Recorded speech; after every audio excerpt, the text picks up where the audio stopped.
আমার বাসায় যেদিন শুটকি রান্না হয় সেদিন দুমুঠো বা বেশি খাওয়া হয়।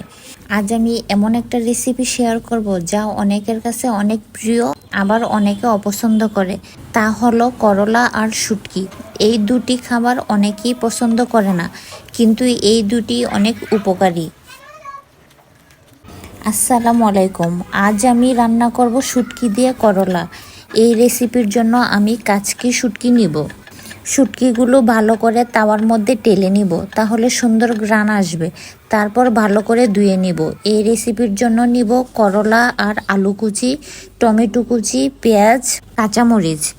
আমি কড়াইয়ের মধ্যে দিয়ে দিব করলা আর আলু কুচি, টমেটো কুচি, পেঁয়াজ কুচি, কাঁচামরিচ কুচি, তেল, লবণ, হলুদের গুঁড়া, মরিচের গুঁড়া, ধনিয়ার গুঁড়া, রসুন বাটা, একটু পানি দিয়ে একটু নেড়ে চিড়ে অল্পের জন্য ঢেকে দিব।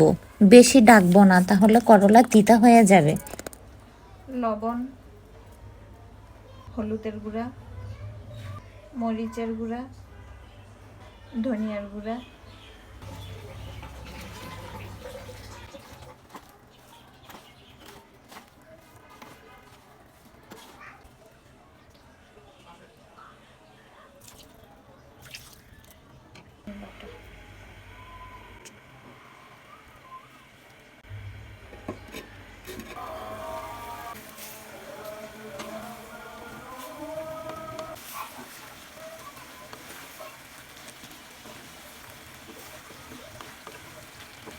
এখন জিরার গুঁড়া আর ধনেপাতা দিয়ে নামিয়ে নিব। তৈরি হয়ে গেল আমার শুটকি দিয়ে করলা।